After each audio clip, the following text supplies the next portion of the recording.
Subscribe कीजिए हमारे channel study for general को और लेटेस्ट वीडियो नोटिफिकेशन प्राप्त करने के लिए बेल आइकन को टच करें। हम लोग आज ऐसे 100 क्वेश्चनों का रिवीजन करेंगे जिन क्वेश्चनों को बराबर एग्जाम में पूछे जाते हैं। उन क्वेश्चनों का हम लोग डिटेल्स में भी जानेंगे। आगे बढ़ने से पहले जो लोग नए हैं हमारे चैनल पे, कृपया आप लोग पहले सब्सक्राइब कर लीजिए हमारे चैनल को और बगल वाले बेल आइकन को टच कीजिए, जिससे कि हमारे ऑनलाइन क्विज का जो टाइम है उस टाइम पे आपके पास नोटिफिकेशन पहुंच सके और आप ऑनलाइन क्विज में शामिल हो सके और उन वीडियो से आप लोग लाभ प्राप्त कर सके। चलिए स्टार्ट करते हैं आज के 100 क्वेश्चन। ये सभी क्वेश्चन आप लोग अवश्य ध्यान से देखिएगा और इसका आंसर भी याद कर लीजिएगा, क्योंकि ये क्वेश्चन बराबर एग्जाम में पूछे जाते हैं। एक गैर सदस्य के रूप में सांसद के किसी एक सदन की कार्यवाही में कौन भाग ले सकता है? ऑप्शन ए में है उपराष्ट्रपति, बी में है मुख्य न्यायाधीश, सी में है महान्यायवादी, डी में है मुख्य निर्वाचन आयुक्त। तो इसका सही आंसर हो जाएगा ऑप्शन सी, महान्यायवादी भाग लेता है। और महान्यायवादी जो यह एक गैर सदस्य है, लेकिन फिर भी सांसद के किसी एक सदन में जब कार्यवाही हो रही हो उस समय महान्यायवादी भाग ले सकता है। अगले प्रश्न को हम लोग देखते हैं। एक एमपी की सीट को रिक्त घोषित किया जा सकता है यदि वह सदन से लगातार कितने अवधि तक अनुपस्थित रहता है? ऑप्शन ए में है 6 माह, बी में है 2 माह, सी में है 3 माह, डी में है 1 वर्ष। तो इसका सही आंसर हो जाएगा ऑप्शन बी, 2 माह। अगर दिन की बात करें तो 60 दिन के लिए, अगर लगातार अनुपस्थित रहता है। अगले प्रश्न को हम लोग देखते हैं कि सभा का अध्यक्ष उसका सदस्य नहीं होता। ऑप्शन ए में है राज्यसभा, बी में है लोकसभा, सी में है विधानसभा, डी में है विधान परिषद। आप लोगों को बताना है कि सभा का अध्यक्ष उसका सदस्य नहीं होता। राज्यसभा का जो अध्यक्ष उपराष्ट्रपति होता है वह उसका सदस्य नहीं होता है। तो ऑप्शन ए जो है इसका सही है। अगले प्रश्न को हम लोग देखते हैं। सती को गैर कानूनी किसने घोषित किया? ऑप्शन ए में है वारेन हेस्टिंग, बी में है विलियम बेंटिंग, सी में है कॉर्नवालिस, डी में है कर्जन। आप लोगों को बताना है सती को गैर कानूनी किसने घोषित किया। तो इसका सही आंसर हो जाएगा ऑप्शन बी, विलियम बेंटिंग के द्वारा सती को गैर कानूनी घोषित किया गया। अगर बात करें कब किया गया गैर कानूनी घोषित, तो ये भी आप लोग याद रख लीजिए 1829 ईस्वी में।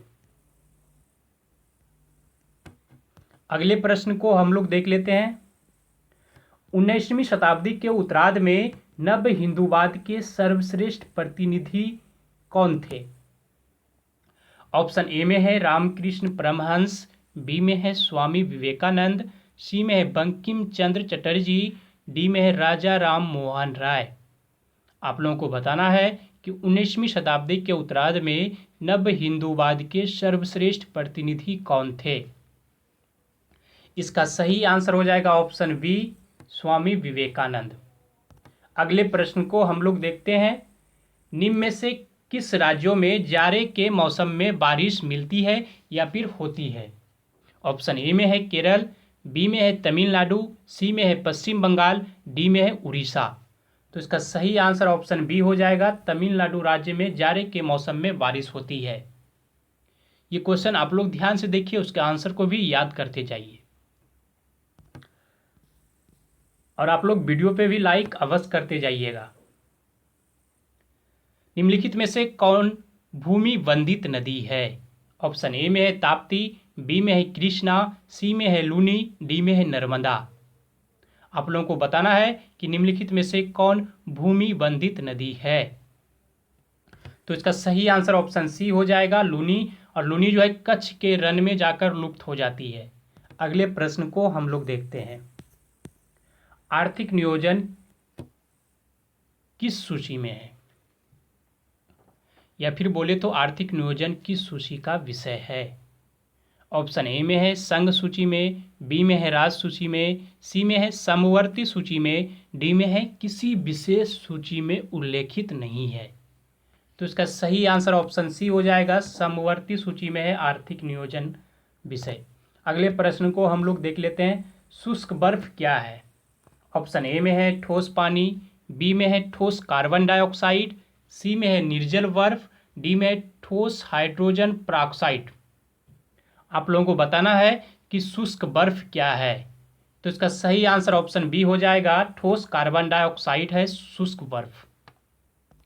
अगले प्रश्न को हम लोग देख लेते हैं, जीवों में अत्यधिक विविधता का कारण क्या है।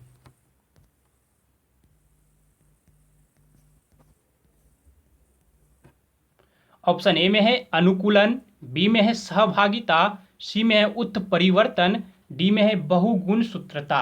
आप लोगों को बताना है जीवों में अत्यधिक विविधता का कारण क्या है।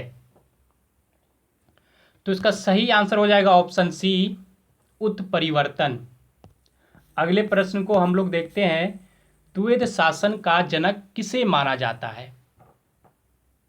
ऑप्शन ए में है लॉर्ड क्लाइव, बी में है हेक्टर मुनरो, सी में है लॉर्ड मैकाले, डी में है सर लियोनील कर्टिस। आप लोगों को बताना है कि द्वैध शासन का जनक किसे माना जाता है। इसका सही आंसर हो जाएगा ऑप्शन डी, सर लियोनील कर्टिस को द्वैध शासन का जनक माना जाता है। अगले प्रश्न को हम लोग देखते हैं, अमृत बाजार पत्रिका की स्थापना किसने की। ऑप्शन ए में है गिरीश चंद्र घोष, बी में है हरीश चंद्र मुखर्जी, सी में है एस.एन. बनर्जी, डी में है शिशिर कुमार घोष। आप लोगों को बताना है कि अमृत बाजार पत्रिका की स्थापना किसने की। तो इसका सही आंसर हो जाएगा ऑप्शन के हिसाब से ऑप्शन डी, शिशिर कुमार घोष। अमृत बाजार पत्रिका की स्थापना दो व्यक्तियों ने मिलकर की थी। एक तो शिशिर कुमार घोष और दूसरा व्यक्ति थे मोतीलाल घोष।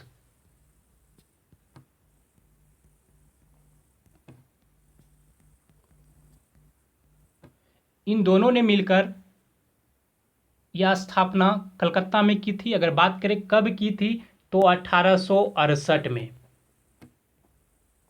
1868 ईस्वी में कलकत्ता में की थी। ये भी आप लोग याद रखिए। अगले प्रश्न को हम लोग देख लेते हैं, मैडम कामा ने 1907 में प्रथम तिरंगा ध्वज कहाँ फहराया था। ऑप्शन ए में है लंदन, बी में है पेरिस, सी में है मॉस्को, डी में है स्टुटगार्ट। आप लोगों को बताना है कि मैडम कामा ने 1907 में प्रथम तिरंगा ध्वज कहाँ फहराया था। तो इसका सही आंसर हो जाएगा ऑप्शन डी, स्टुटगार्ट में। और यह कहाँ है तो जर्मनी में। ये भी आप लोग याद रखिए। अगर पूरा डेट चाहिए तो 22 अगस्त 1907 ईस्वी। ये भी आप लोग याद रखिए। अगले प्रश्न को हम लोग देखते हैं, भारतीय संविधान में संशोधन करके शिक्षा का अधिकार कब जोड़ा गया। ऑप्शन ए में है 1 अप्रैल 2010 को, बी में है 1 अगस्त 2010 को, सी में है 1 अक्टूबर 2010 को, डी में है 1 दिसंबर 2010 को। आप लोगों को बताना है कि भारतीय संविधान में संशोधन करके शिक्षा का अधिकार कब जोड़ा गया। तो इसका सही आंसर हो जाएगा ऑप्शन ए, 1 अप्रैल 2010 को जोड़ा गया था शिक्षा के अधिकार भारतीय संविधान में। अगले प्रश्न को हम लोग देखते हैं, आम चुनावों में मतदान की आयु 21 वर्ष से घटाकर 18 वर्ष कौन से संशोधन के द्वारा कर दी गई थी। ऑप्शन ए में है 73वें संशोधन द्वारा, बी में है 62वें संशोधन द्वारा, सी में है 61वें संशोधन द्वारा, डी में है 71वें संशोधन के द्वारा। आप लोगों को बताना है कि आम चुनावों की मतदान की आयु पहले 21 वर्ष थी, उसे घटाकर कौन से संशोधन के द्वारा 18 वर्ष कर दिया गया। तो इसका सही आंसर हो जाएगा ऑप्शन सी, 61वें संशोधन के द्वारा। और कब किया गया तो 1988 में। ये भी आप लोग याद रखिए। अगले प्रश्न को हम लोग देखते हैं। चीन की समाचार एजेंसी का क्या नाम है? ऑप्शन ए में है चाइना न्यूज, बी में है चाइना टाइम्स, सी में है new China news agency, D में है न्यू चाइना रिपोर्ट। आप लोगों को बताना है कि चीन की समाचार एजेंसी का क्या नाम है। तो इसका ऑप्शन सी जो है ये सही है, न्यू चाइना न्यूज एजेंसी। अगले प्रश्न को हम लोग देखते हैं। पंचायत के चुनाव कराने हेतु निर्णय किसके द्वारा लिया जाता है? ऑप्शन ए में है केंद्र सरकार, बी में है राज्य सरकार, सी में है जिला न्यायाधीश, डी में है चुनाव आयोग। आप लोगों को बताना है पंचायत के चुनाव कराने हेतु निर्णय किसके द्वारा लिया जाता है। तो इसका सही आंसर ऑप्शन बी हो जाएगा, राज्य सरकार के द्वारा यह निर्णय लिया जाता है कि पंचायत में अब चुनाव कराने हैं। अगले प्रश्न को हम लोग देखते हैं। हिंद महासागर और लाल सागर को कौन सी जल संधि जोड़ती है? ऑप्शन ए में है बाब अल मंदेब, बी में है हारमुज, सी में है बोस्पोरस, डी में है मलक्का। आप लोगों को बताना है कि हिंद महासागर और लाल सागर को कौन सी जल संधि जोड़ती है। तो इसका सही आंसर ऑप्शन ए हो जाएगा, बाब अल मंदेब संधि जो है हिंद महासागर और लाल महासागर को जोड़ती है। अगले प्रश्न को हम लोग देखते हैं। सरकारी व्यय को नियंत्रित करने का प्राधिकारी कौन होता है? प्राधिकारी कौन होता है? ऑप्शन ए में है भारतीय रिजर्व बैंक, बी में है योजना आयोग, सी में है वित्त मंत्रालय, डी में है वित्त आयोग। आप लोगों को बताना है कि भारतीय का जो सरकारी व्यय को नियंत्रित किया जाता है यह प्राधिकारी कौन होता है। तो इसका सही आंसर हो जाएगा ऑप्शन सी, यानी सरकारी व्यय को नियंत्रित करने का प्राधिकारी वित्त मंत्रालय के पास होती है। अगले प्रश्न को हम लोग देखते हैं। 40 डिग्री सेल्सियस का मान फ़ारेनहाइट स्केल में क्या होता है? ऑप्शन ए में है 104 डिग्री फ़ारेनहाइट, बी में है 100 डिग्री फ़ारेनहाइट, सी में है 102 डिग्री फ़ारेनहाइट, डी में है 75 डिग्री फ़ारेनहाइट। आप लोगों को बताना है इसका आंसर कि 40 डिग्री सेल्सियस का मान फ़ारेनहाइट स्केल में क्या होता है। तो इसका सही आंसर ऑप्शन ए हो जाएगा, 104 डिग्री फ़ारेनहाइट। अगर आप लोगों को इसका सूत्र जानना है निकालने का तो आप लोग लिख लीजिए, अब बराबर 9/5 सी प्लस 32। आप लोगों को 9/5 इंटू सी के जगह जो है 40 डिग्री रखना है करके आप लोग इससे निकाल सकते हैं किसी भी सेल्सियस, यानी सेल्सियस में दिए हुए मान को आप लोग फ़ारेनहाइट में बदल सकते हैं। अगले प्रश्न को हम लोग देख लेते हैं। हम लोग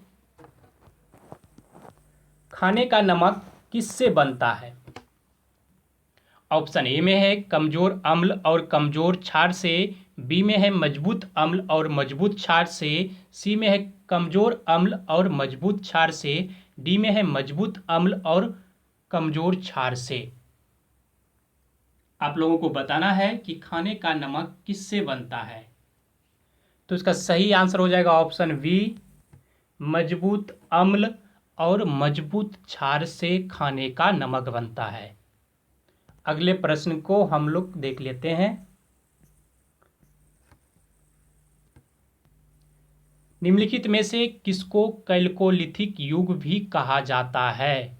ऑप्शन ए में है पुरापाषाण युग, बी में है नवपाषाण युग, सी में है ताम्रपाषाण युग, डी में है लौह युग।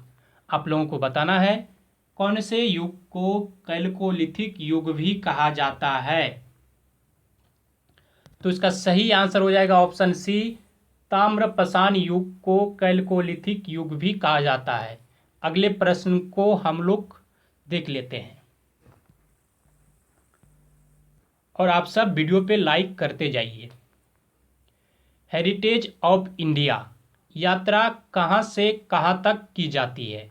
ऑप्शन ए में है मुंबई से दिल्ली, बी में है कश्मीर से कन्याकुमारी, सी में है दिल्ली से आगरा, डी में है मुंबई से जयपुर। आप लोगों को बताना है कि हेरिटेज ऑफ इंडिया यात्रा कहाँ से कहाँ तक की जाती है। तो इसका सही आंसर हो जाएगा ऑप्शन ए, मुंबई से दिल्ली तक हेरिटेज ऑफ इंडिया यात्रा की जाती है। आप लोग सभी क्वेश्चनों का आंसर अवश्य याद करते चलिए, क्योंकि ये सभी क्वेश्चन बराबर एग्जाम में पूछे जाते हैं। अगले प्रश्न को हम लोग देख लेते हैं। सर्वाधिक इस्तेमाल में आने वाला विरंजन अभिकर्मक क्या है। ऑप्शन ए में है सोडियम क्लोराइड, बी में है अल्कोहल, सी में है कार्बन डाइऑक्साइड, डी में है क्लोरीन। आप लोगों को बताना है कि सर्वाधिक इस्तेमाल में आने वाला विरंजन अभिकर्मक क्या है। तो इसका सही आंसर ऑप्शन डी हो जाएगा, क्लोरीन है। ये सर्वाधिक इस्तेमाल में आने वाला विरंजन अभिकर्मक है। अगले क्वेश्चन पे हम लोग नजर डालते हैं। कर्नाट वंश का अंतिम शासक कौन था। ऑप्शन ए में है हरि सिंह, बी में है राम सिंह, सी में है मती सिंह, डी में है श्याम सिंह। आप लोगों को बताना है कर्नाट वंश का अंतिम शासक कौन था।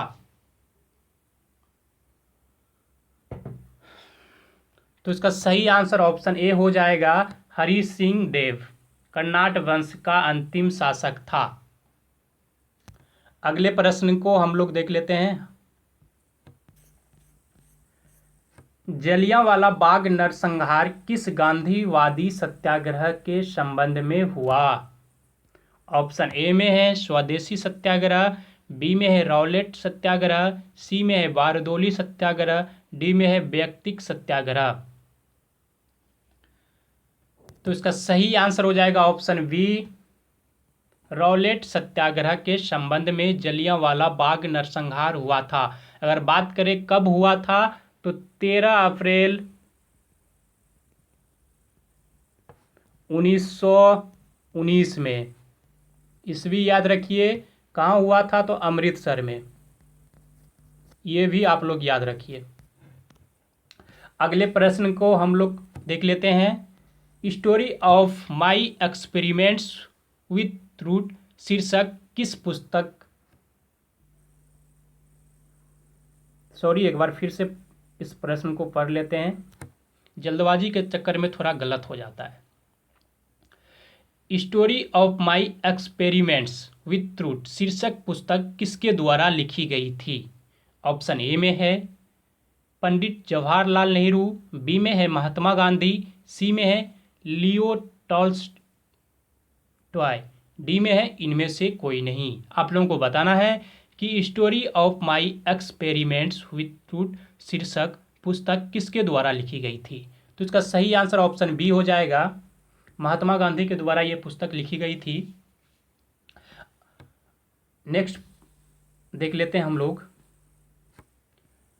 ट्राइग्लिसराइड क्या है। ऑप्शन ए में है प्रोटीन, बी में है कार्बोहाइड्रेट, सी में है वसा, डी में है खनिज। आप लोगों को बताना है ट्राइग्लिसराइड क्या है। तो इसका सही आंसर हो जाएगा ऑप्शन सी, वसा है ट्राइग्लिसराइड। ये क्वेश्चन अत्यधिक बार एग्जाम में पूछे गए हैं। अगले प्रश्न को हम लोग देख लेते हैं। न्यूनतम प्रागम्य शक्ति किरण कौन सी है। ऑप्शन ए में है एक्स किरण, बी में है अल्फा किरण, सी में है बीटा किरण, डी में है गामा किरण। आप लोगों को बताना है कि न्यूनतम प्रागम्य शक्ति किरण कौन सी है। इसका सही आंसर हो जाएगा ऑप्शन ए,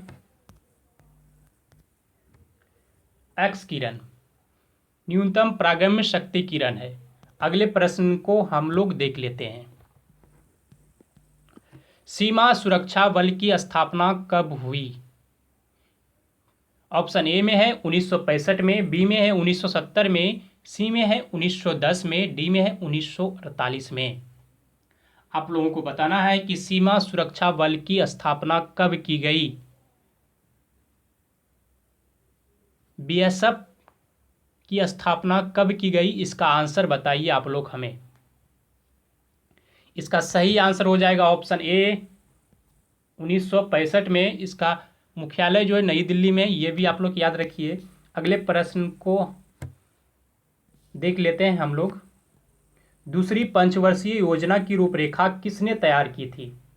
ऑप्शन ए में है B.N. गाडगिल, बी में है B.K.R.V. राव, सी में है P.C. महानोबिस, डी में है C.N. वकील। आप लोगों को बताना है कि दूसरी पंचवर्षीय योजना की रूपरेखा किसने तैयार की थी।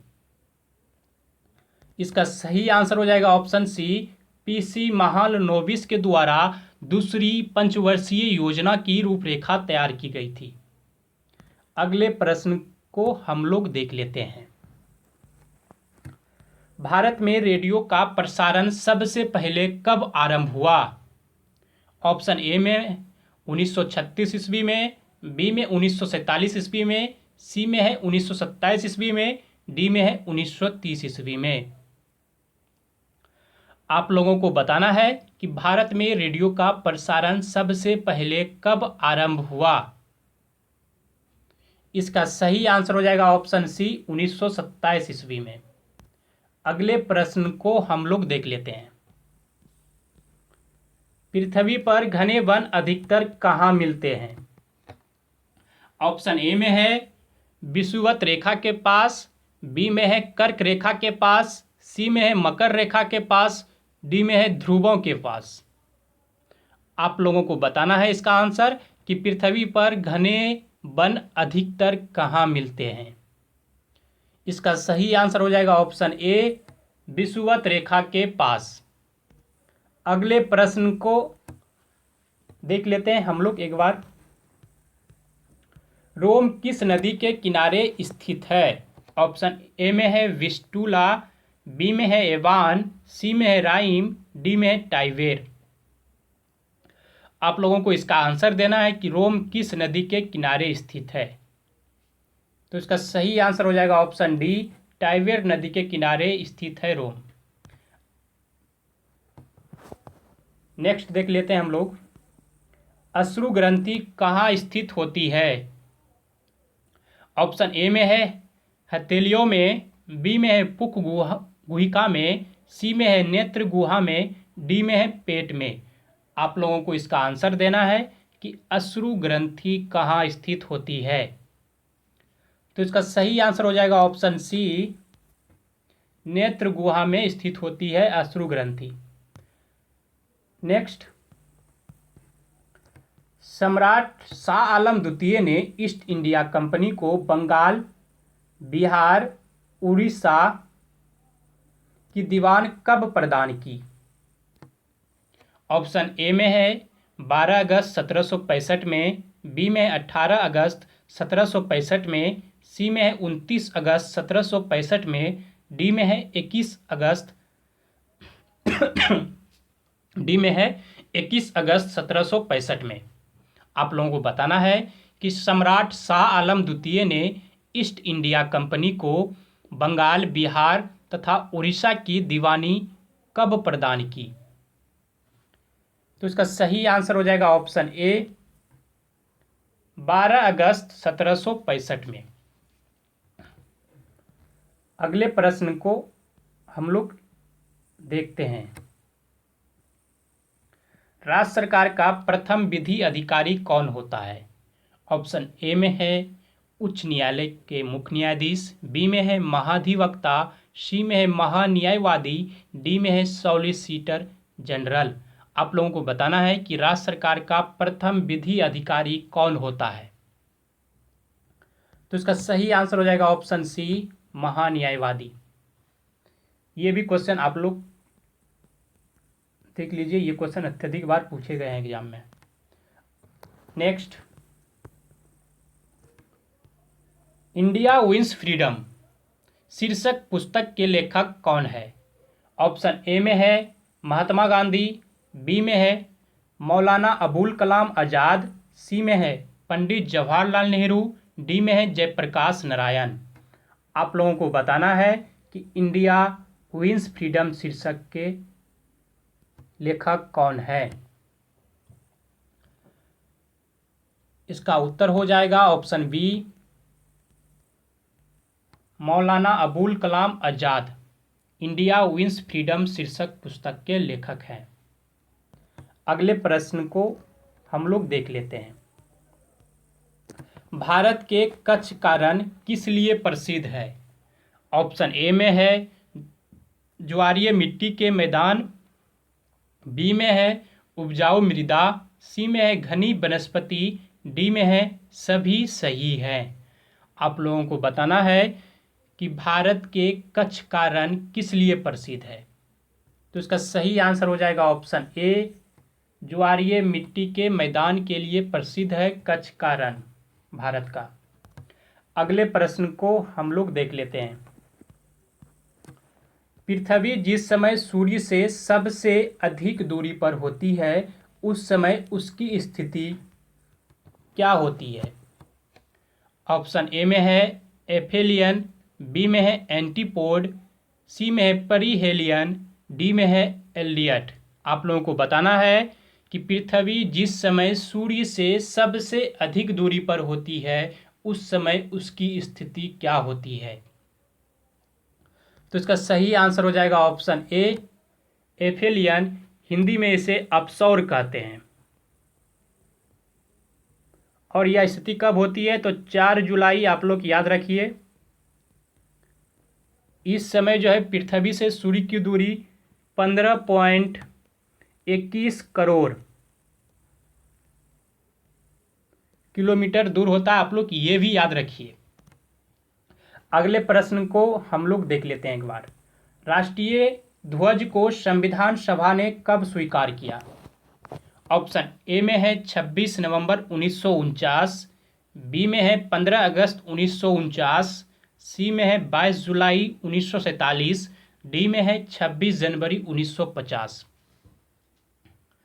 आप लोगों को बताना है कि राष्ट्रीय ध्वज को संविधान सभा ने कब स्वीकार किया था। तो इसका सही आंसर हो जाएगा ऑप्शन सी, 22 जुलाई 1947 को राष्ट्रीय ध्वज को जो है संविधान सभा ने स्वीकार किया था। अगले प्रश्न को हम लोग देख लेते हैं। सापेक्ष निर्धनता का अर्थ क्या होता है? ऑप्शन ए में है दिवालियापन, बी में है व्यापार चक्र, सी में है जीवन की न्यूनतम आवश्यकताएं, डी में है आर्थिक असमानताएं। आप लोगों को बताना है सापेक्ष निर्धनता का अर्थ क्या होता है। तो इसका सही आंसर हो जाएगा ऑप्शन डी, आर्थिक असमानताएं सापेक्ष निर्धनता का अर्थ होता है। अगले प्रश्न को हम लोग देख लेते हैं। वनस्पति तेल से वनस्पति घी बनाने में प्रयुक्त होने वाली गैस कौन सी है? ऑप्शन ए में है हाइड्रोजन, बी में है ऑक्सीजन, सी में है नाइट्रोजन, डी में है कार्बन डाइऑक्साइड। आप लोगों को इसका आंसर देना है कि वनस्पति तेल से वनस्पति घी बनाने में प्रयुक्त होने वाली गैस कौन सी है। इसका सही आंसर हो जाएगा ऑप्शन ए, हाइड्रोजन है। निम्नलिखित में से अल्बानिया की राजधानी कौन सी है? ऑप्शन ए में है तिराना, बी में है हेलसिंकी, सी में है बुडापेस्ट, डी में है इनमें से कोई नहीं।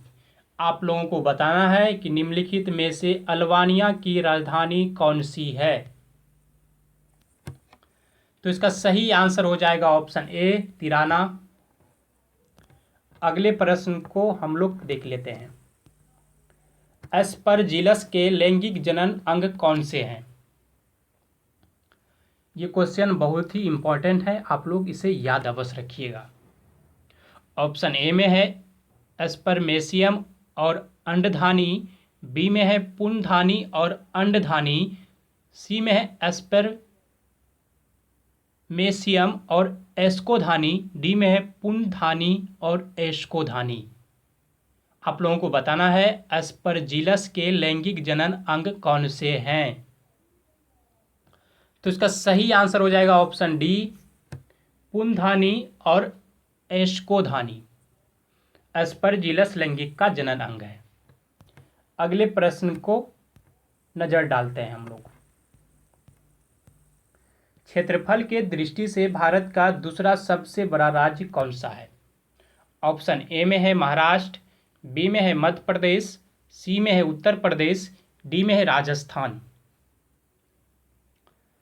तो इसका सही आंसर ऑप्शन बी हो जाएगा, मध्य प्रदेश।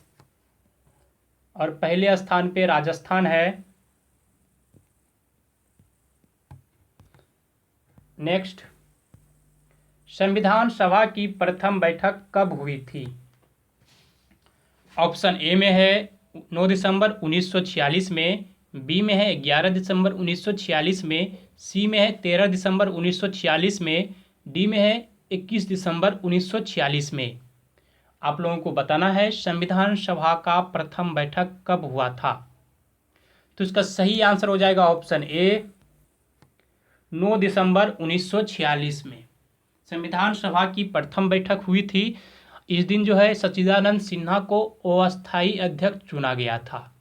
और संविधान सभा की दूसरी बैठक 11 दिसंबर 1946 को हुआ था। और इस दिन जो है डॉक्टर राजेंद्र प्रसाद को अस्थायी अध्यक्ष संविधान सभा का चुना गया था। अगर बात करें 13 दिसंबर 1946 का, तो इस दिन जो है उद्देश्य प्रस्ताव संविधान सभा के समक्ष प्रस्तुत किया गया था। प्रस्तावना। नेक्स्ट, विश्व का पहला गणतंत्र वैशाली में किसके द्वारा स्थापित किया गया? ऑप्शन ए में है मौर्य, बी में है नंद, सी में है गुप्त, डी में है लिच्छवी। आप लोगों को बताना है विश्व का पहला गणतंत्र वैशाली में किसके द्वारा स्थापित किया गया। तो इसका सही आंसर हो जाएगा ऑप्शन डी, लिच्छवी के द्वारा विश्व का पहला गणतंत्र। यह भी पूछ दिया जाता है कि विश्व का पहला गणतंत्र कौन सा राज्य था, तो उस समय स्थान बोला जाता था, तो उस समय वैशाली हो जाएगा। वैशाली जो है बिहार राज्य में पड़ता है, ये भी आप लोग याद रखिए। अगले प्रश्न पे नजर डालते हैं हम लोग। नेशनल काउंसिल ऑफ एजुकेशन की स्थापना कब हुई? ऑप्शन ए में है 15 अगस्त 1903 में, बी में है 15 अगस्त 1904 में, सी में है 15 अगस्त 1905 में, डी में है 15 अगस्त 1906 में। आप लोगों को बताना है कि नेशनल काउंसिल ऑफ एजुकेशन की स्थापना कब की गई। तो इसका सही आंसर हो जाएगा ऑप्शन डी, 15 अगस्त 1906 में। अगले प्रश्न को हम लोग देख लेते हैं एक बार।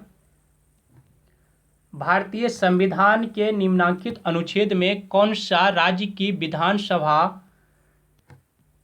के निर्वाचन का प्रावधान प्रस्तुत करता है?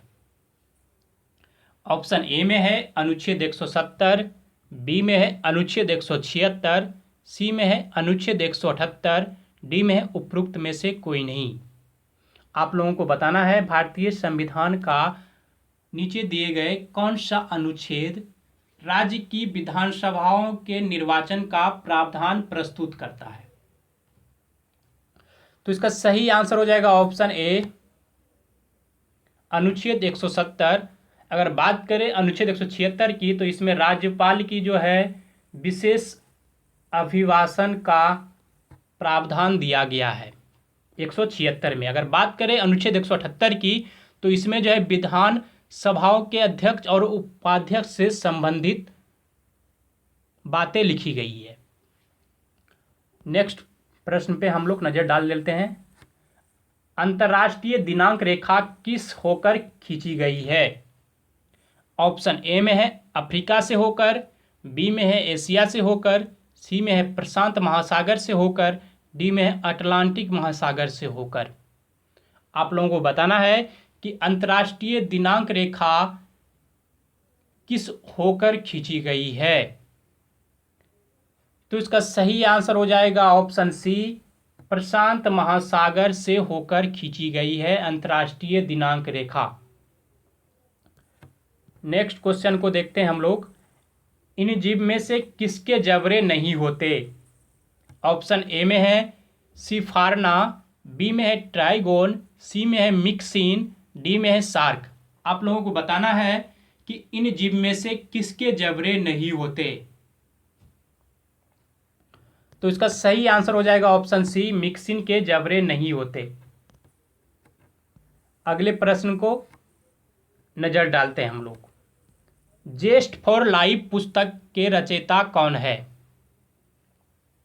ऑप्शन ए में है एमिले जोला, बी में है एच जी वॉल्स, सी में है वर्जीनिया वुल्फ, डी में है मार्क ट्वेन। आप लोगों को बताना है जेस्ट फॉर लाइफ पुस्तक के रचयिता कौन है। तो इसका सही आंसर हो जाएगा ऑप्शन ए, एमिले जोला है जेस्ट फॉर लाइफ पुस्तक के रचयिता। अगले प्रश्न को हम लोग नजर डालते हैं एक बार। सल्फर हेक्साफ्लोराइड अणु का आकार कौन सा है? ऑप्शन ए में है त्रिभुजाकार पिरामिड, बी में है अष्टफलकीय, सी में है समतलीय, डी में है चतुष्फलकीय। आप लोगों को बताना है कि सल्फर हेक्साफ्लोराइड अणु का आकार कौन सा है। इसका सही आंसर हो जाएगा ऑप्शन बी, अष्टफलकीय। नेक्स्ट क्वेश्चन को देखते हैं हम लोग। मौद्रिक नीति का मुख्य उद्देश्य क्या है? मौद्रिक नीति का मुख्य उद्देश्य क्या है?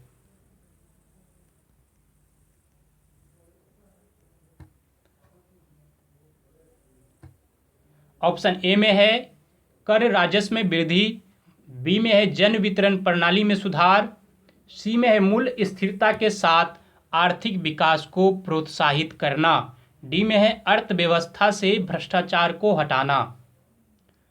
आप लोग हमें इसका आंसर दीजिए कि मौद्रिक नीति का मुख्य उद्देश्य क्या होता है।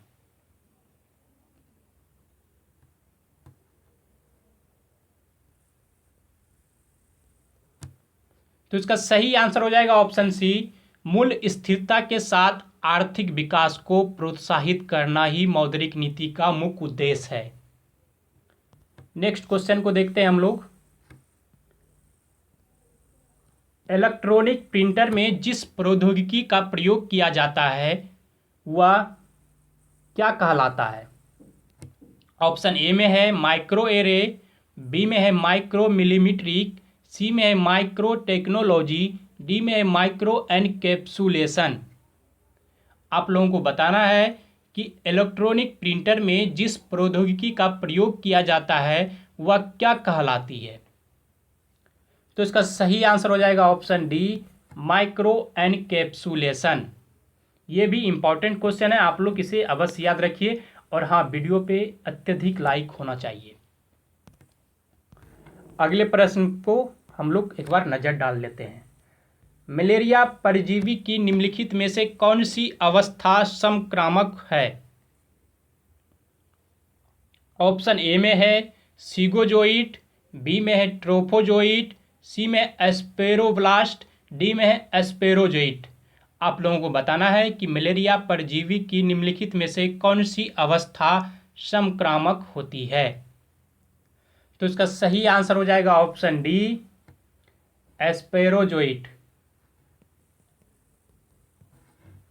अगले प्रश्न पे नजर डालते हैं हम लोग। किस उच्च न्यायालय में सर्वाधिक संख्या में न्यायाधीश कार्यरत है? ऑप्शन ए में है गुवाहाटी, बी में है इलाहाबाद, सी में है दिल्ली, डी में कोलकाता। आप लोगों को बताना है किस उच्च न्यायालय में सर्वाधिक संख्या में न्यायाधीश कार्यरत हैं। तो इसका सही आंसर हो जाएगा ऑप्शन बी, इलाहाबाद उच्च न्यायालय में सर्वाधिक न्यायाधीश कार्यरत हैं। नेक्स्ट क्वेश्चन को देखते हैं। जैव विविधता को किस रूप में जाना जाता है? ऑप्शन ए में है वासस्थलीय विविधता के भीतर, बी में है पारिस्थितिकी तंत्र विविधता के भीतर, सी में है वैश्विक विविधता, डी में है वासस्थानीय विविधता के बीच। आप लोगों को बताना है कि जैव विविधता को किस रूप में जाना जाता है। तो इसका आंसर हो जाएगा ऑप्शन बी, पारिस्थितिकी तंत्र विविधता के रूप में जाना जाता है जैव विविधता को। अगले प्रश्न पे नजर डालते हैं हम लोग। भारत का डेट्राइट का नाम से विख्यात कौन सा शहर है? ऑप्शन ए में है बंगलुरु, बी में है भोपाल, सी में है गुड़गांव, डी में है पीथमपुर। आप लोगों को बताना है कि भारत का डेट्राइट के नाम से कौन सा शहर विख्यात है। तो इसका सही आंसर हो जाएगा ऑप्शन डी, पीथमपुर है। अगले प्रश्न को हम लोग नजर डालते हैं। प्लासी की लड़ाई का मैदान कहाँ स्थित है। ऑप्शन ए में है पश्चिम बंगाल में, बी में है गुजरात में, सी में है बिहार में, डी में है उड़ीसा में। आप लोगों को बताना है प्लासी की लड़ाई का मैदान कहाँ स्थित है। तो इसका ऑप्शन ए जो है ये सही है, पश्चिम बंगाल में है। अगर बात करें प्लासी की लड़ाई कब हुई थी, तो आप लोग याद रखिए 23 जून 1757 ईस्वी। पूरा डेट के साथ आप लोग याद रखिए, सिर्फ 1757 आप लोग मत याद रखिए, क्योंकि आप एग्जाम में 23 जून 1757 डेट समेत पूछे जाएंगे। अगर बात करें प्लासी की लड़ाई किनके किनके बीच हुई थी, तो आप लोग याद रखिए कि अंग्रेज के जो सेनापति थे रॉबर्ट क्लाइव एवं बंगाल के जो नवाब थे सिराजुद्दौला, इन दोनों के बीच में हुई थी प्लासी की लड़ाई। अगले प्रश्न पे हम लोग नजर डाल लेते हैं। ब्रिटिश सरकार की सरकारी रिपोर्ट को क्या कहते हैं। ऑप्शन ए में है ब्लू बुक, बी में है रेड बुक, सी में है येलो बुक, डी में है ग्रीन बुक। आप लोगों को बताना है कि ब्रिटिश सरकार की सरकारी रिपोर्ट को क्या कहते हैं। तो इसका ऑप्शन ए जो है ये सही है, ब्लू बुक कहते हैं ब्रिटिश सरकार के सरकारी रिपोर्ट को। नेक्स्ट क्वेश्चन को देख लेते हैं हम लोग। निम्नलिखित में से कौन सबसे पूर्वकालिक जैन ग्रंथ कहलाता है। लगातार बोलते बोलते हल्का लगने लगता है दूसरे तरह, इसलिए थोड़ा रिलैक्स ले लेते हैं। चलिए स्टार्ट करते हैं। निम्नलिखित में से कौन सबसे पूर्वकालिक जैन ग्रंथ कहलाता है। ऑप्शन ए में है 12 अंग, बी में है 12 उपांग, सी में है 14 पूर्व, डी में है 14 उपपूर्व। आप लोगों को बताना है कि निम्नलिखित में से कौन सबसे पूर्वकालिक जैन ग्रंथ कहलाता है। तो इसका ऑप्शन सी सही है, 14 पूर्व जो है जैन ग्रंथ का सबसे पूर्वकालिक ग्रंथ है। नेक्स्ट क्वेश्चन को देख लेते हैं हम लोग। डॉक्टर अंबेडकर ने निम्न में से किस मूल अधिकार को भारतीय संविधान की आत्मा तथा हृदय कहा था। अगर मूल अधिकार की बात करें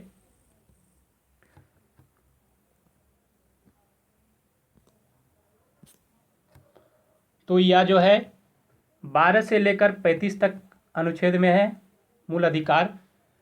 तो ऑप्शन ए में है स्वतंत्रता का अधिकार, बी में है संवैधानिक उपचारों का अधिकार, सी में है समानता का अधिकार, डी में है उपरोक्त सभी।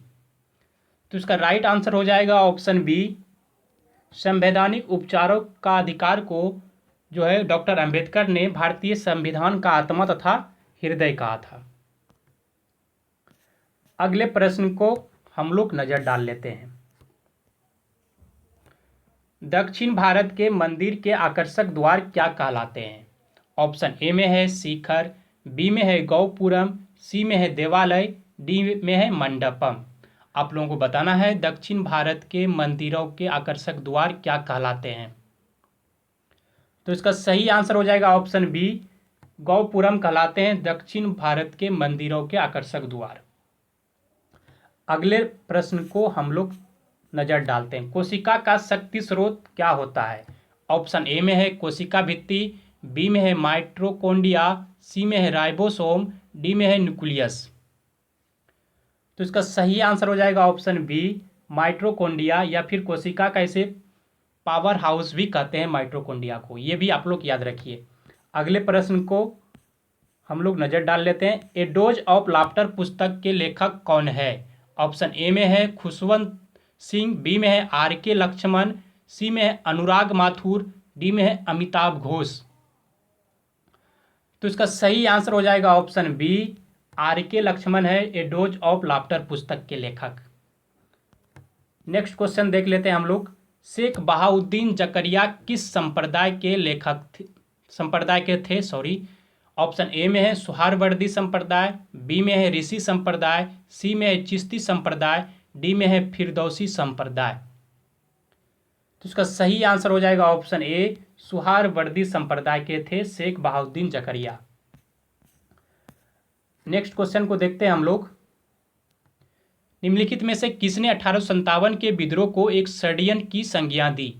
ए में है sir James Outram and W Taylor, B में है sir John Kaye and W Taylor, C में है सर जॉन लॉरेंस, डी में है टी आर होल्मस। आप लोगों को बताना है निम्नलिखित में से किसने 1857 के विद्रोह को एक षड्यंत्र की संज्ञा दी थी। तो इसका ऑप्शन ए जो है ये सही है, sir James Outram and W Taylor ने। इन्होंने क्या कहा था कि 1857 का जो विद्रोह हुआ था यह हिंदू और मुस्लिम की एक मिलीजुली षड्यंत्र थी। अगले प्रश्न को हम लोग नजर डालते हैं। अस्थाई बंदोबस्त किसके साथ किया गया था।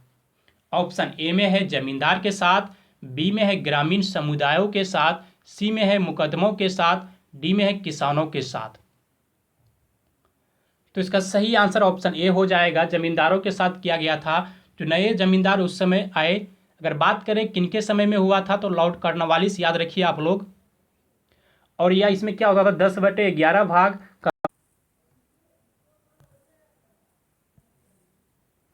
10/11 भाग कंपनी को देना पड़ता था और 1/11 भाग अपने पास रखना पड़ता था उस समय जमींदारों को, जो नए जमींदार आए थे। नेक्स्ट क्वेश्चन को हम लोग देख लेते हैं। भारत में चलित किसका मानस पुत्र है। ऑप्शन ए में है न्यायमूर्ति भगवती, बी में है राजीव गांधी, सी में है doctor APJ Abdul Kalam, D में है श्रीमती प्रतिभा पाटिल। आप लोगों को बताना है मोबाइल कोर्ट जो है भारत में, मोबाइल कोर्ट किसका मानस पुत्र है।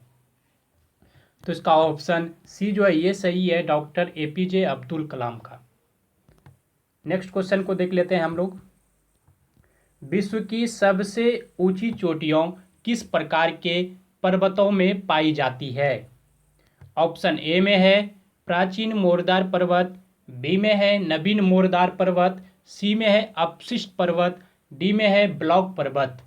आप लोग हमें बताइए कि विश्व की जो सबसे ऊंची चोटी किस प्रकार के पर्वतों में पाई जाती है।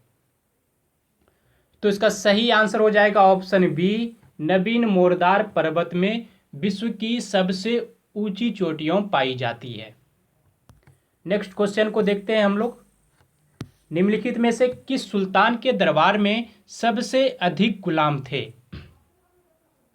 ऑप्शन ए में है बलबन, बी में है अलाउद्दीन खिलजी, सी में है मोहम्मद बिन तुगलक, डी में है फिरोज तुगलक। तो इसका सही आंसर हो जाएगा ऑप्शन डी, फिरोज तुगलक के दरबार में जो है लगभग 1,80,000 के करीब गुलाम थे और इनको जो है वेतन के रूप में 10 से 100 दिनार तक देने पड़ते थे। नेक्स्ट क्वेश्चन देखते हैं हम लोग। कणीय तत्व क्या है। ऑप्शन ए में है ठोस अपशिष्ट, बी में है वायु प्रदूषक, सी में है जल प्रदूषक, डी में है मृदा प्रदूषक। आप लोग बताइए कि कणीय तत्व क्या है। तो इसका सही आंसर ऑप्शन बी हो जाएगा, कणीय तत्व वायु प्रदूषक है। नेक्स्ट क्वेश्चन को देख लेते हैं हम लोग। आधुनिक मनुष्य का पूर्वज कौन है। ऑप्शन ए में है जावा मनुष्य, बी में है क्रो-मैग्नान मनुष्य, सी में है निएंडरथल मनुष्य, डी में है पेकिंग मनुष्य। आधुनिक मनुष्य का जो पूर्वज है वह क्रो-मैग्नान मनुष्य है, तो ऑप्शन बी जो है सही है। नेक्स्ट क्वेश्चन को देख लेते हैं हम लोग। 2011 की जनगणना के अनुसार भारत की कुल जनसंख्या में नगरीय जनसंख्या का प्रतिशत था। आप लोगों को लगभग में बताना है। ऑप्शन ए में है 21, बी में है 31, सी में है 36, डी में है 40। तो इसका सही आंसर हो जाएगा लगभग में बी नंबर ऑप्शन जो है 31, ये सही है। अगर बात करें क्या होना चाहिए सही में, तो 31.2% नगरीय जनसंख्या 2011 की जनगणना में, और 68.8% ग्रामीण जनसंख्या। इसे भी आप लोग याद रखिए। नेक्स्ट क्वेश्चन को देखते हैं हम लोग। महाराष्ट्र एवं कर्नाटक में पश्चिम घाट क्या कहलाते हैं? ऑप्शन ए में है नीलगिरी पर्वत, बी में है सह्याद्री, सी में है दक्कन पठार, डी में है इनमें से कोई नहीं। आप लोगों को बताना है महाराष्ट्र एवं कर्नाटक में पश्चिमी घाट क्या कहलाते हैं। तो इसका सही आंसर हो जाएगा option B, Sahyadri. Next question को देखते हैं हम लोग। हिंदी का सर्वप्रथम प्रकाशित पत्र का नाम क्या था? क्या है? हिंदी के सर्वप्रथम प्रकाशित पत्र का नाम क्या है? ऑप्शन ए में है सम्मेलन पत्रिका, बी में है उदंड मानदंड, सी में है सरस्वती, डी में है नागरी प्रसारिणी पत्रिका। आप लोग वीडियो पे लाइक करते जाइए, अत्यधिक लाइक होना चाहिए इस वीडियो पे। तो इसका सही आंसर हो जाएगा ऑप्शन बी, उदंड मानदंड हिंदी की सर्वप्रथम प्रकाशित पत्र था। ये VVI क्वेश्चन है, इसे आप लोग याद रखिए। नेक्स्ट क्वेश्चन को देखते हैं हम लोग। गांव से छोटे कस्बे और बाद में शहर तक लोगों को जाने को क्या कहते हैं? ऑप्शन ए में है अंतर्राज्य प्रवास, बी में है चरणवार प्रवास, सी में है अंतर्राज्य प्रवास, डी में है मजबूरन प्रवास। आप लोगों को बताना है गांव से छोटे कस्बे और बाद में शहर तक लोगों के जाने को क्या कहते। तो इसका सही आंसर हो जाएगा ऑप्शन बी, चरणवार प्रवास। नेक्स्ट क्वेश्चन को देखते हैं हम लोग। जियोलाइट क्या है? ऑप्शन ए में है हाइड्रेटेड फेरिक ऑक्साइड, बी में है हाइड्रेटेड सोडियम एल्यूमिनियम सिलिकेट, सी में है सोडियम हेक्सामेटाफॉस्फेट, डी में है सोडियम टेट्राबोरेट। आप लोगों को बताना है जियोलाइट क्या है। तो इसका सही आंसर हो जाएगा option B, hydrated sodium aluminium silicate है जियोलाइट। ये भी क्वेश्चन VVI है, बहुत बार पूछे गए हैं, आप लोग याद रखिए। नेक्स्ट क्वेश्चन को देखते हैं हम लोग। A thing of beauty is a joy for ever किसकी रचना है? ऑप्शन ए में है विलियम वर्ड्सवर्थ, बी में है जॉन कीट्स, सी में है चार्ल्स डिकेंस, डी में है जोनाथन स्विफ्ट। आप लोगों को बताना है कि a thing of beauty is a joy for ever किसकी रचना है। तो इसका सही आंसर हो जाएगा ऑप्शन बी, जॉन कीट्स की रचना है a thing of beauty is a joy for ever. Next question को देखते हैं हम लोग। भारतीय दंड संहिता की धारा 149 को लागू करने के लिए कम से कम कितने व्यक्तियों की आवश्यकता होती है? ऑप्शन ए में है 3 व्यक्ति, बी में है 4 व्यक्ति, सी में है 5 व्यक्ति, डी में है 5 व्यक्तियों से अधिक। आप लोगों को बताना है कि भारतीय दंड संहिता की जो धारा है 149, उसे लागू करने के लिए कम से कम कितने व्यक्तियों की आवश्यकता होती है। तो इसका सही आंसर हो जाएगा ऑप्शन सी, 5 व्यक्तियों की। नेक्स्ट क्वेश्चन को देखते हैं हम लोग। ब्लू रे डिस्क में किस प्रकार की लेजर किरणों का प्रयोग किया जाता है? ऑप्शन ए में है लाल, बी में है नीला बैगनी, सी में है लाल नीला, डी में है इनमें से कोई नहीं। आप लोगों को बताना है कि ब्लू रे डिस्क में किस प्रकार के लेजर किरणों का प्रयोग किया जाता है। तो इसका सही आंसर हो जाएगा ऑप्शन बी, लाल बैगनी लेजर किरणों का प्रयोग किया जाता है ब्लू रे डिस्क में। ये भी VVI क्वेश्चन है, वेरी वेरी इंपॉर्टेंट। आप लोग याद रखा कीजिए और वीडियो पे लाइक अवश्य किया कीजिए। नेक्स्ट क्वेश्चन को देख लेते हैं हम लोग। विद्युत चुंबक प्रेरण सिद्धांत के प्रतिपादक कौन थे? ऑप्शन ए में है ओम, बी में है न्यूटन, सी में है फैराडे, डी में है वोल्ट। आप लोगों को बताना है कि विद्युत चुंबक प्रेरण सिद्धांत के प्रतिपादक कौन थे।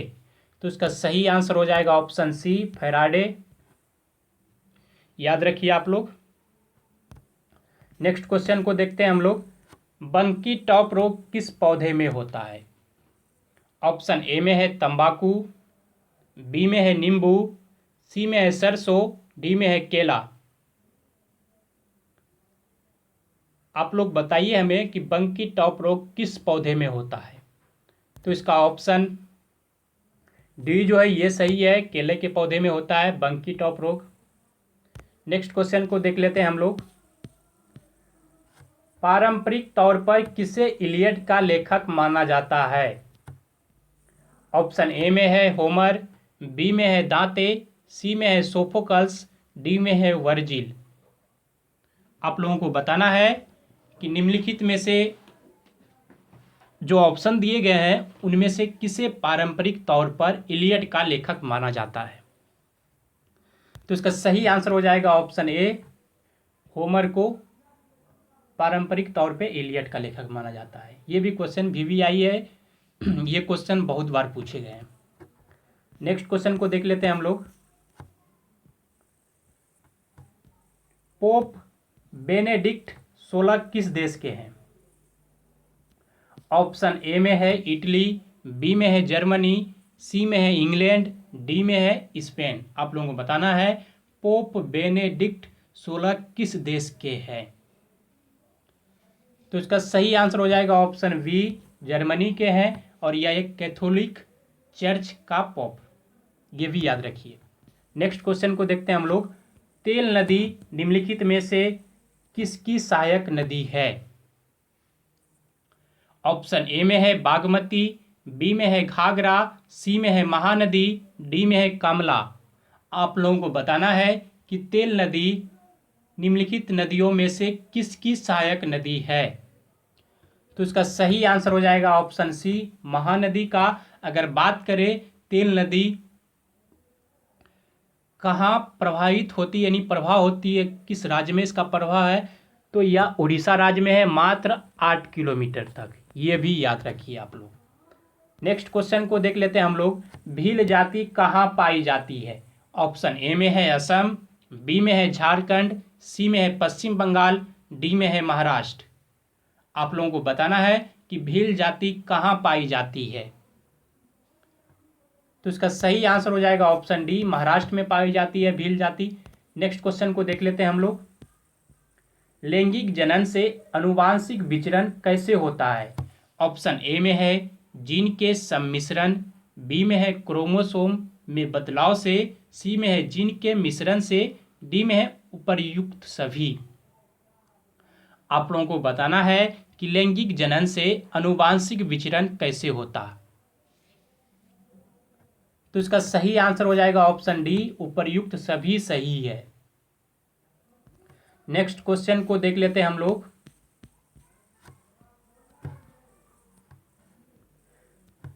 निम्न में से किस स्टेशन को पहले विक्टोरिया टर्मिनस के नाम से जाना जाता था? ऑप्शन ए में है छत्रपति शिवाजी टर्मिनस, बी में है चर्चगेट टर्मिनस, सी में है मुंबई सेंट्रल, डी में है लोकमान्य तिलक टर्मिनस। आप लोगों को बताना है कि निम्न में से किस स्टेशन को पहले विक्टोरिया टर्मिनस के नाम से जाना जाता था। तो इसका सही आंसर हो जाएगा option A, Chhatrapati Shivaji terminus को पहले विक्टोरिया टर्मिनस के नाम से जाना जाता था। नेक्स्ट क्वेश्चन को देख लेते हैं हम लोग। राष्ट्रीय विकास परिषद की स्थापना कब की गई? ए में है 1950 ईस्वी, बी में है 1952 ईस्वी, सी में है 1962 ईस्वी, डी में है 1972 ईस्वी। आप लोगों को बताना है कि राष्ट्रीय विकास परिषद की स्थापना कब की गई। तो इसका सही आंसर हो जाएगा ऑप्शन, आप लोगों को बताना है कि राष्ट्रीय विकास परिषद की स्थापना कब की गई? ऑप्शन ए में है 1950 ईस्वी, बी में है 1952 ईस्वी, सी में है 1962 ईस्वी, डी में है 1972 ईस्वी। तो इसका सही आंसर हो जाएगा ऑप्शन बी 1952 ईस्वी में। अगले प्रश्न को हम लोग एक बार देख लेते हैं। गरीबी हटाओ नारा सर्वप्रथम किस पंचवर्षीय योजना के दौरान दिया गया था? ऑप्शन ए में है तीसरी, बी में है चौथी, सी में है पांचवी, डी में है सातवीं। आप लोगों को बताना है गरीबी हटाओ का नारा कौन से पंचवर्षीय योजना में दिया गया। तो इसका सही आंसर हो जाएगा ऑप्शन बी, चौथी पंचवर्षीय योजना में दिया गया था गरीबी हटाओ का नारा। नेक्स्ट क्वेश्चन को देखते हैं हम लोग। सबसे अधिक चर्चित वायरस कौन सा है? ऑप्शन ए में है सी ब्रेन, बी में है बी ब्रेन, सी में है ए ब्रेन, डी में है डी ब्रेन। तो इसका सही आंसर हो जाएगा ऑप्शन ए, सी ब्रेन जो है सबसे चर्चित वायरस है। नेक्स्ट क्वेश्चन को हम लोग देख लेते हैं एक बार। चंद्रगुप्त मौर्य की सेंड्रोकोटस के रूप में पहचान किसने की? ऑप्शन ए में है स्मिथ, बी में है विलियम जोन्स, सी में है जॉन फिलिप, डी में है जेम्स प्रिंसेप। तो इसका सही आंसर हो जाएगा ऑप्शन बी, विलियम जोन्स ने चंद्रगुप्त मौर्य की सेंड्रोकोटस के रूप में पहचान की थी। नेक्स्ट क्वेश्चन को हम लोग देख लेते हैं। निम्न तत्वों में से किसमें न्यूट्रॉन नहीं होता? ऑप्शन ए में है ऑक्सीजन, बी में है नाइट्रोजन, सी में है हाइड्रोजन, डी में है तांबा। आप लोगों को बताना है निम्न तत्वों में से किसमें न्यूट्रॉन नहीं होता। तो इसका सही आंसर हो जाएगा ऑक्सीजन। ऑक्सीजन में न्यूट्रॉन नहीं पाया जाता। नेक्स्ट क्वेश्चन को हम लोग देख लेते हैं एक बार। एंगस्ट्रम इकाई है, किसका इकाई है ये बताना है। ऑप्शन ए में है तरंग दैर्घ्य की, बी में है ऊर्जा की, सी में आवृत्ति की, डी में है वेग की। तो इसका सही आंसर हो जाएगा ऑप्शन ए, तरंग दैर्घ्य की इकाई है एंगस्ट्रम। नेक्स्ट क्वेश्चन को देखते हैं हम लोग। आवृत्ति को मापा जाता है। ऑप्शन ए में है हर्ट्ज में, बी में है मीटर प्रति सेकेंड में, सी में है रेडियन में, डी में है वाट में। आवृत्ति को जो है ये हर्ट्ज में नापा जाता है। तो ऑप्शन ए जो है ये सही है। नेक्स्ट क्वेश्चन को हम लोग देख लेते हैं एक बार। घड़ी में प्रयोग होने वाले क्वार्ट्ज क्रिस्टल किसके बने होते हैं? ऑप्शन ए में है सोडियम सिलिकेट, बी में है सिलिकॉन डाइऑक्साइड, सी में है जर्मेनियम ऑक्साइड, डी में है टाइटेनियम ऑक्साइड। तो इसका सही आंसर हो जाएगा ऑप्शन बी, सिलिकॉन डाइऑक्साइड के बने होते हैं घड़ी के क्वार्ट्ज क्रिस्टल। नेक्स्ट क्वेश्चन को हम लोग देख लेते हैं एक बार। विद्युत शक्ति की इकाई क्या है? ऑप्शन ए में है एम्पियर, बी में वोल्ट, सी में कूलम, डी में वाट। तो इसका सही आंसर हो जाएगा ऑप्शन डी, वाट। तो अब आप लोग बताइए आज के सीरीज के जितने भी क्वेश्चन थे आप लोगों को कैसा लगा, इसके बारे में सुझाव अवश्य दीजिए हमें। आप सभी को धन्यवाद कि आप लोगों ने हमारे इस वीडियो को शुरू से अंत तक देखा। और जो लोग नए हैं या हमारे चैनल को अभी तक सब्सक्राइब नहीं किए हैं, उससे अनुरोध है कि आप पहले हमारे चैनल को सब्सक्राइब कर लें और बगल वाले बेल आइकन को अवश्य टच करें, जिससे कि हमारे वीडियो का लेटेस्ट नोटिफिकेशन आप तक पहुंच सके। तो आप लोगों को पता है कि अभी 3 मई तक लॉकडाउन है। आप लोगों को का शिक्षण संस्थान बंद है अभी, तो आप लोग घर पे बैठकर ही रिवीजन किया कीजिए। हर रोज एक टारगेट फिक्स कीजिए आप लोग, और उस टारगेट को अचीव करने के लिए सारी शक्ति लगा दीजिए आप लोग।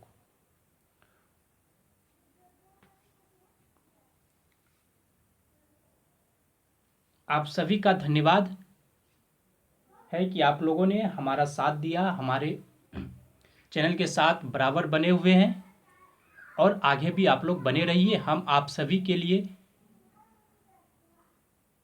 कुछ नए सब क्वेश्चन अराइज करेंगे। अगले हफ्ते में इन शो वाले सीरीज में मिलेंगे। आप सभी को धन्यवाद, जय हिंद। और एक लास्ट में जाते जाते सुझाव अवश्य है आप सभी को कि अभी आप लोग 3 मई तक, जब तक सरकार बोले तब तक आप लोग घर के अंदर रहिए, सुरक्षित रहिए और अपने परिवार को सुरक्षित रखिए। और हाँ, वीडियो को सबसे अधिक शेयर होना चाहिए। चाहे आपके पास व्हाट्सएप ग्रुप हो या फिर फेसबुक ग्रुप हो, अपने दोस्त को भी आप बोलें कि इस वीडियो को अत्यधिक शेयर करें, जिससे कि कम से कम 1000 व्यू या तो बोले लाइव हो सके। और जो लोग नए हैं उन्हें बताना चाहते हैं कि हमारा ऑनलाइन क्विज का टाइम 9:45 रात्रि में है। आप लोग आकर अपने ग्रोथ को चेक कर सकते हैं कि आप समान अध्ययन के क्षेत्र में आपका ग्रोथ किस लेवल का है। उसमें 1 से लेकर 10 तक के क्वेश्चन जो होते हैं वे क्वेश्चन थोड़े अलग होते हैं, जिसका आंसर बहुत कम लोग बता सकते हैं। इसलिए आप लोग एक बार आकर अवश्य चेक कीजिए। जो लोग नए हैं उनके लिए ये बात कही जा रही है, और वैसे तो हमारे सब्सक्राइबर को हमारे सारे बात पता है। धन्यवाद आप सभी को फिर से। और